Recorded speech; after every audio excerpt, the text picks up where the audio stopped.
Saudara yang terkasih, mari bersama-sama kita mulai ibadah Natal kita di dalam keluarga kita masing-masing dengan bersaat teduh sejenak. Mari bersaat teduh.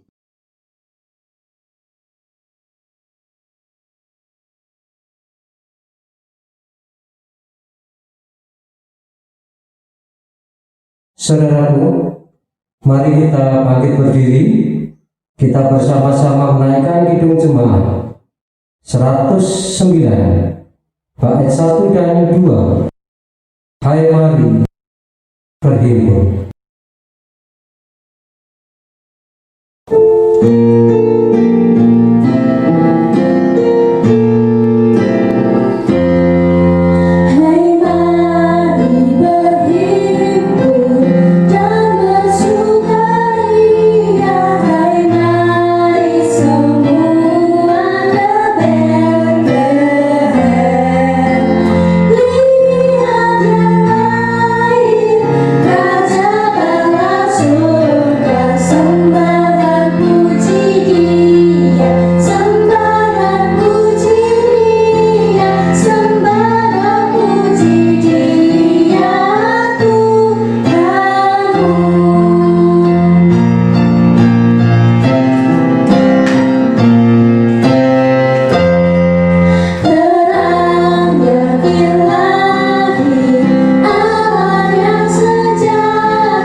Tuhan yang menciptakan langit dan bumi adalah sumber pertolongan kita.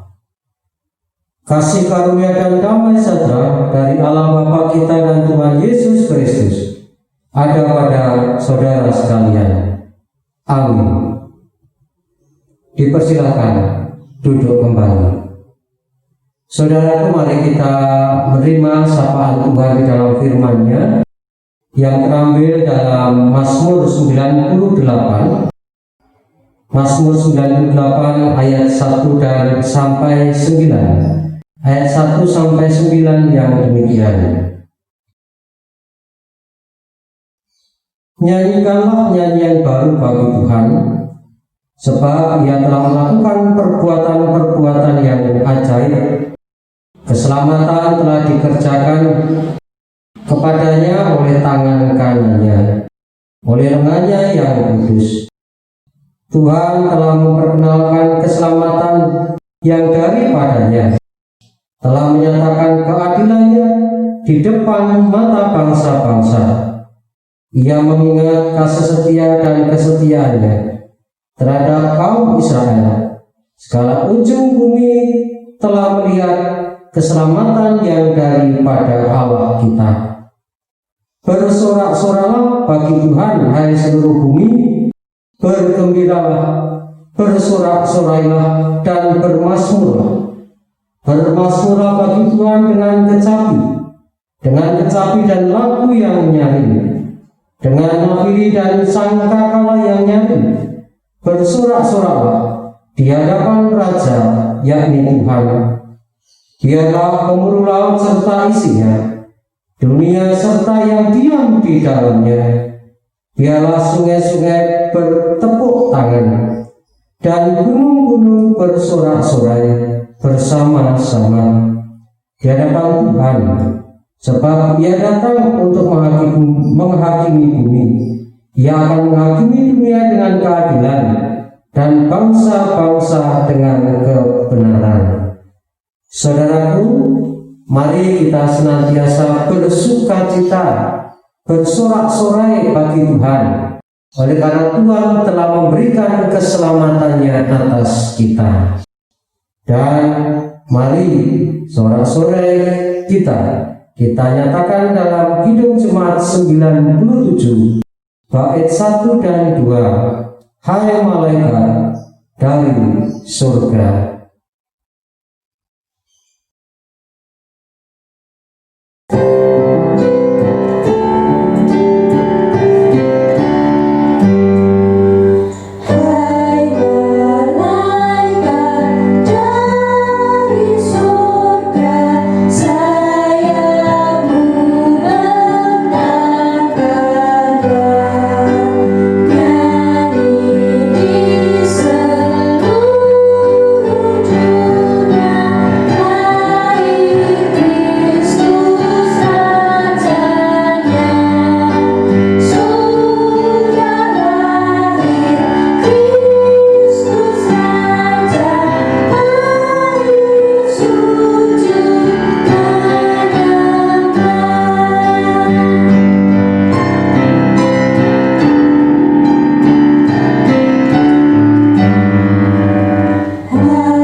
Saudaraku, mari bersama-sama kita berdoa. Kami datang menghadap hadirat-Mu yang kudus, ya Tuhan kami Yesus Kristus. Oleh karena Engkau Allah yang berkenan menyelamatkan kami, Engkau juga Allah yang senantiasa menyertai kami di dalam kami menjalani hidup ini. Dan kami pun menyadari keberadaan kami yang masih saja hidup dalam dosa. Kami masih saja mengikuti keinginan daging kami. Ampun kalau kami, layakkan kami dan mampukan kami untuk berjalan seturut kehendak-Mu. Dan biarlah Engkau senantiasa menyertai kami di dalam pergumulan kami, baik pergumulan kami secara bersama-sama ataupun pergumulan kami secara pribadi. Secara bersama-sama, pergumulan yang kami hadapi adalah kami masih hidup di dalam pandemi virus corona. Tuhan, kiranya Engkau menolong kami dengan Engkau memberikan kesehatan atas saudara-saudara kami yang sakit, baik yang sakit oleh karena corona ataupun sakit penyakit yang lain. Engkau sembuhkan mereka dan Engkau berikan kesehatan atas kami semua, sehingga kami tidak mudah terserang virus ataupun terserang penyakit. Engkau berkati para tim medis, tenaga kesehatan di dalam menjalankan tugasnya, pemerintah yang memimpin kami, dan juga orang-orang yang terlibat di dalam pemerintahan yang ada. Mampukan dengan bijaksana, dengan penuh perhitungan, menentukan kebijakan-kebijakan di dalam memutus mata rantai dari virus corona ini. Dan kiranya Engkau memampukan kami seluruh rakyat untuk ambil bagian dengan melakukan apa yang menjadi bagian kami, yaitu melaksanakan protokol kesehatan. Karena ya Tuhan, masih banyak di antara kami yang abai, yang masih seenaknya sendiri. Tuhan, kiranya tolong kami supaya kami tidak seenaknya sendiri, melihat keberadaan diri kami, mengasihi diri kami, mengasihi orang lain, sehingga kami dapat memenuhi protokol yang ada. Tuhan, berkati juga para pemerintah kami di dalam memimpin bangsa dan negara ini.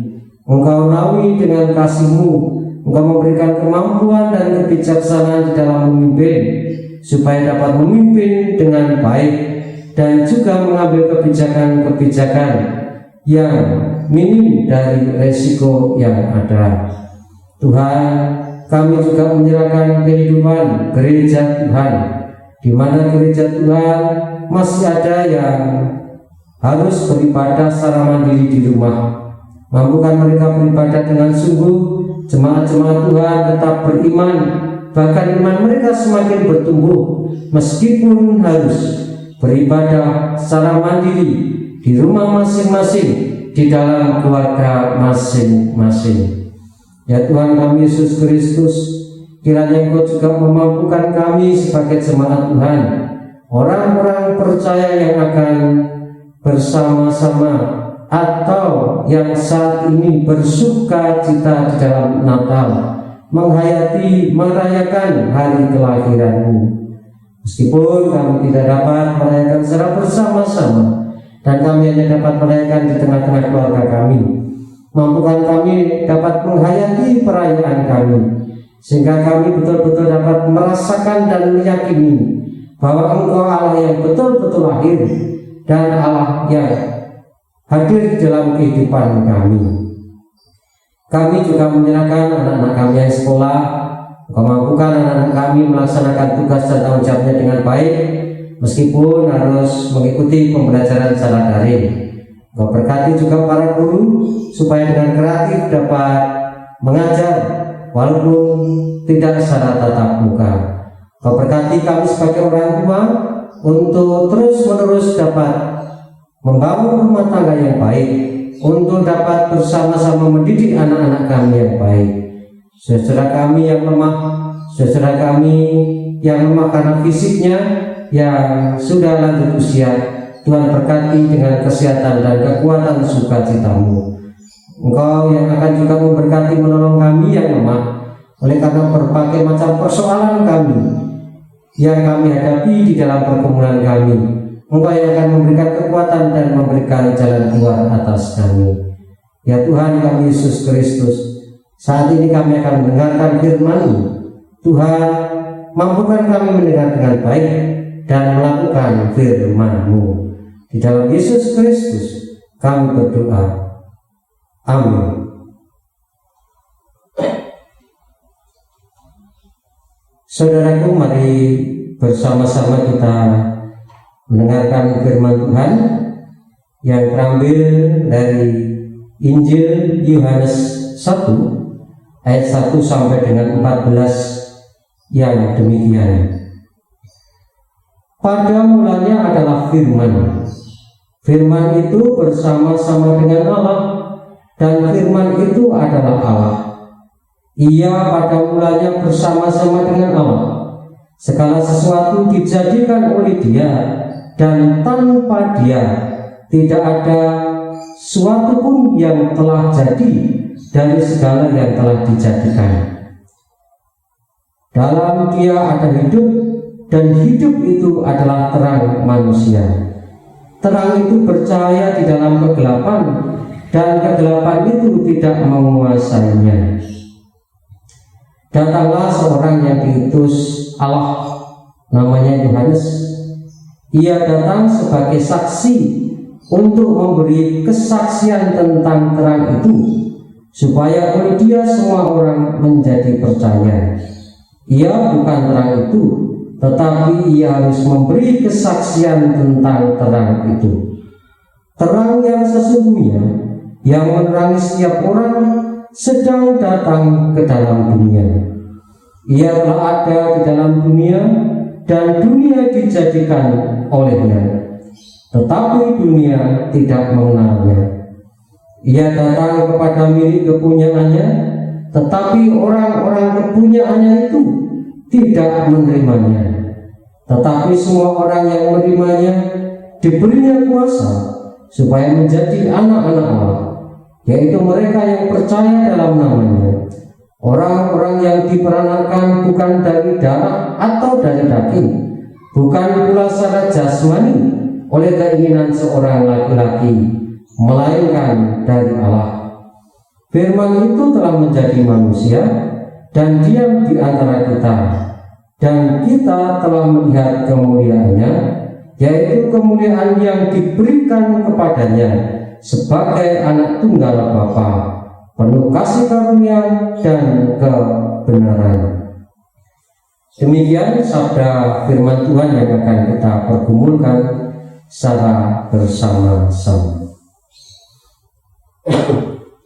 Saudara yang terkasih di dalam Yesus Kristus, menjadi seorang pembawa berita itu tidaklah mudah. Karena ketika seseorang mau membawakan berita, tentunya dia harus tahu lebih dahulu kebenaran dari berita yang akan diberikan atau diwartakan. Dia harus paham, mengetahui berita yang sebenarnya, keaslian dari berita, sehingga dia akan melakukan berbagai macam penelitian, berbagai macam penyelidikan untuk dapat menyiarkan berita, supaya berita yang disampaikan betul-betul berita yang memang berita asli, berita yang berdasar dari sumber yang benar, dan tidak menyiarkan berita bohong atau hoax atau berita yang menyesatkan. Jadi sebagai seorang pembawa berita itu tidak mudah. Harus mencari tahu segala sesuatunya berkaitan dengan berita. Berbicara soal pembawa berita, nas kita kali ini juga mengatakan demikian. Dikatakan bahwa Yohanes Pembaptis adalah seorang pembawa berita. Ia membawakan berita tentang kebenaran. Ia membawakan berita tentang Mesias.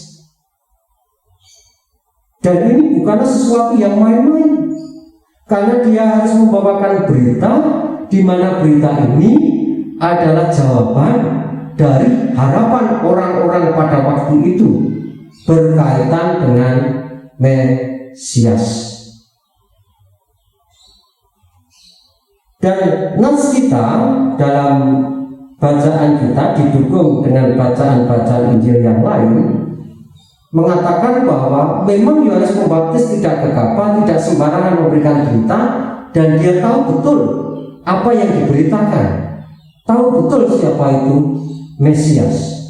Dalam bacaan Injil yang lain, dalam Lukas 1 ayat 5 dikatakan, pada zaman Herodes Raja Yudea adalah seorang imam yang bernama Zakaria dari rombongan Abia. Istrinya juga berasal dari keturunan Harun, namanya Elisabet. Kemudian Lukas 1 ayat 13. Tetapi malaikat itu berkata kepadanya, jangan takut hai Zakaria, sebab doamu telah dikabulkan dan Elisabet istrimu akan melahirkan seorang anak laki-laki bagimu, dan haruslah engkau menamai dia Yohanes.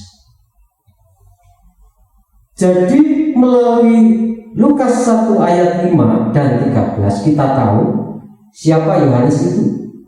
Yohanes adalah tidak lain anak dari salah satu imam yang bernama Zakaria.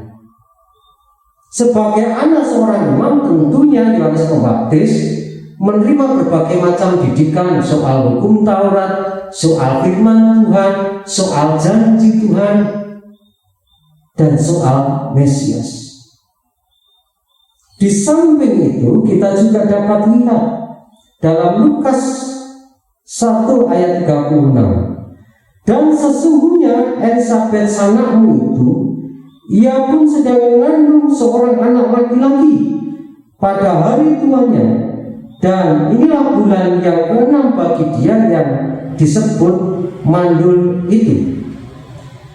Nah, Lukas 1 ayat 36 ini adalah firman Tuhan yang disampaikan malaikat Tuhan kepada Maria ibu Yesus. Dan dari sini kita melihat malaikat mengatakan, dan sesungguhnya Elisabet sanakmu itu. Jadi antara Elisabet ibu Yohanes Pembaptis dan Maria ibu Yesus itu ada hubungan saudara. Dan di dalam Injil juga dikatakan bahwa ketika si Maria menjumpai datang ke rumah Elisabet kegirangan, bahkan mengatakan dia bersukacita karena ibu Tuhanku datang. Bahkan bayi yang ada dalam kandungan Elisabet itu bergejolak kegirangan.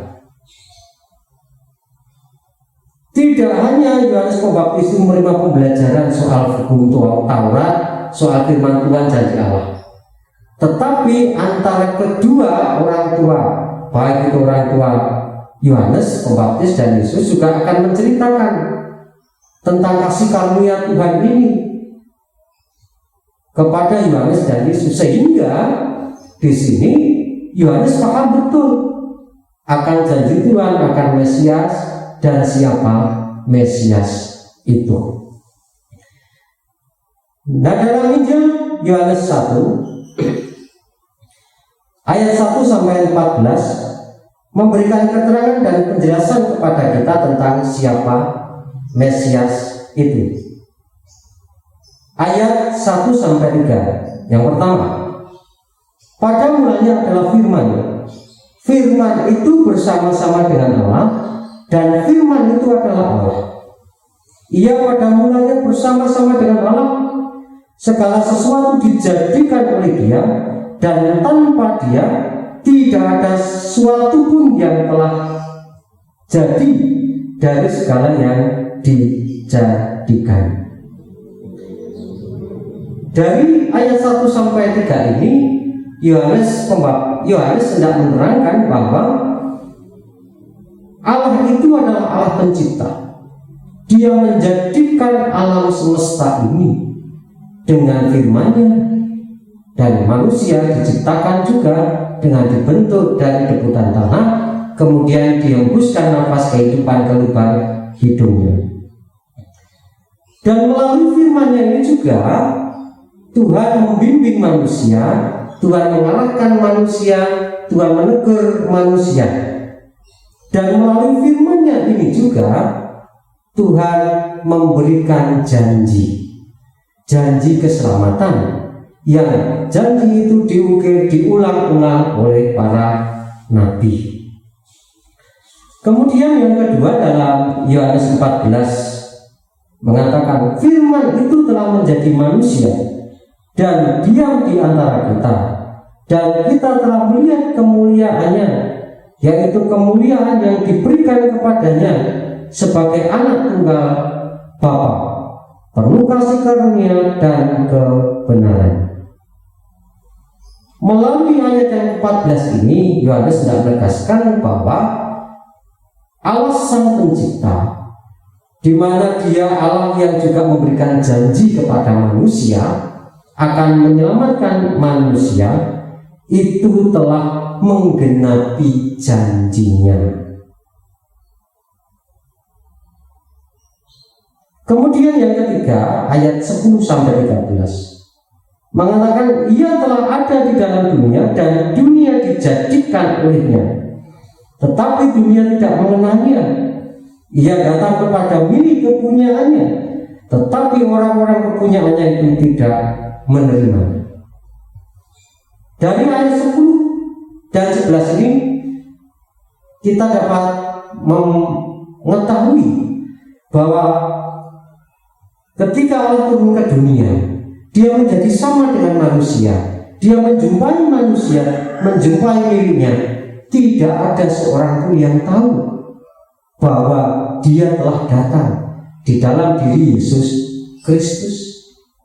Tidak ada orang yang tahu. Oleh sebab itulah Yohanes bertugas untuk meluruskan jalan, menyiapkan jalan bagi Mesias, supaya orang-orang mengetahui bahwa Mesias telah hadir, yaitu Yesus Kristus. Kemudian yang keempat, ayat 12 dan 13, tetapi semua orang yang menerimanya diberinya kuasa supaya menjadi anak-anak Allah, yaitu mereka yang percaya dalam namanya, orang-orang yang diperanakan bukan dari darah atau dari daging, bukan pula secara jasmani oleh keinginan seorang laki-laki, melainkan dari Allah. Nah, kalau ayat 10 sampai 11 mengatakan tadi bahwa orang-orang tidak tahu. Oleh karena orang-orang tidak tahu, orang-orang menolak Mesias. Namun dalam ayat 12-13 dikatakan, tetapi barang siapa yang mau menerimanya, dia akan diangkat menjadi anak-anak Allah. Dia akan menerima warisan kerajaan surga. Jadi secara singkat saudaraku dapat dikatakan demikian. Allah yang menciptakan langit dan bumi adalah Allah yang memberikan janji keselamatan atas manusia. Dan dia adalah Allah yang sama, yang turun ke dunia menjadi sama dengan manusia untuk memberikan keselamatan sesuai dengan janjinya. Namun banyak orang tidak mengetahui sehingga banyak orang menolak. Akan tetapi barang siapa menerimanya, dia akan diangkat sebagai anak-anak Allah. Kira-kira demikian terjemahan dari ayat yang ke-14. Firman itu telah menjadi manusia. Tuhan tidak hanya berfirman, tetapi firman-Nya itu dinyatakan, dan dia sendiri yang menyatakan. Allah menyatakan, memberikan janji akan memberikan keselamatan. Dia sendiri yang menggenapi, yaitu dengan cara turun sebagai manusia, melibatkan diri dalam kehidupan manusia dan memberikan keselamatan atas manusia. Dan kelahiran Yesus Kristus itulah yang kita peringati di dalam hari Natal. Dan saat ini saudaraku, kebaktian kita tanggal 25 Desember 2020 adalah kebaktian Natal, ibadah Natal, di mana kita bersama-sama merayakan, memperingati kelahiran Juru Selamat, Firman yang telah menjadi manusia. Dan kita patut bersyukur Tuhan tidak hanya sekedar memberikan janji, namun menggenapi secara pribadi. Dan saat ini memang kita tidak bisa secara bersama-sama berkebaktian Natal. Kita hanya bisa ibadah dengan keluarga kita masing-masing. Sedih, ya sedih, karena biasanya kita berkumpul bersama merayakan kelahiran Yesus secara bersama-sama dengan seruntuhan acara sedemikian rupa. Namun janganlah kesedihan ini menjadikan kita tidak bisa merasakan kelahiran Yesus. Yesus tetap lahir. Dan di dalam situasi kita saat ini, kita yakin Yesus lahir. Bukan hanya dia lahir, tapi dia kelahirannya itu sebagai wujud kepedulian yang akan menolong kita. Mari kita tetap bersyukur, kita tetap meyakini bahwa keadaan kita tidak akan selamanya seperti ini. Kita akan diangkat oleh Tuhan, kita akan dipulihkan oleh Tuhan. Dan selamat merayakan Natal di tengah keluarga kita masing-masing. Jangan kehilangan sukacita, tetap bersukacita. Semuanya akan dipulihkan oleh Tuhan. Selamat Natal 2020 dan selamat menyongsong tahun baru 2021. Tuhan Yesus memberkati saudara. Amin.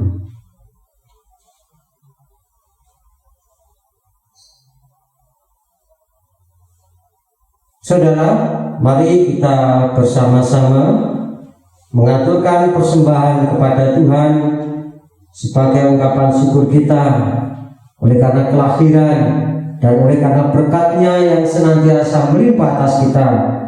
Dan adapun persembahan kita akan kita dasari dengan Matius 2 ayat 11 yang demikian. Maka masuklah mereka ke dalam rumah itu dan melihat anak itu bersama Maria ibunya, lalu sujud menyembah Dia. Mereka pun membuka tempat harta bendanya dan mempersembahkan persembahan kepadanya, yaitu emas, kemenyan, dan mur. Mari kita bersama-sama mengaturkan persembahan dengan diiringi kidung jemaat 119 bait 1 dan 4, Hai dunia, gembiralah.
Mari saudaraku kita berdoa. Tuhan, kami mengucap syukur atas kelahiran, bahwa Engkau tidak hanya berjanji tetapi Engkau menggenapinya secara pribadi. Engkau sendiri yang datang ke dunia menjadi sama dengan manusia melalui proses kelahiran seperti manusia. Dan kehadiran-Mu untuk menolong kami, memberikan keselamatan atas kami. Dan kami mengucap syukur atas kehadiran-Mu ya Tuhan. Dan mampukan kami ya Tuhan tetap bersuka cita dan mengucap syukur, walaupun kami harus dengan terpaksa merayakan Natal tidak bersama-sama dengan saudara-saudara seiman, namun hanya sebatas dengan keluarga kami. Namun kami percaya Engkau tetap lahir dan Engkau menolong kami. Dan Engkau akan menolong kami di situasi saat ini. Dan situasi ini tidak akan terus-menerus menghantui kami. Engkau akan mengangkat dan memulihkan kami.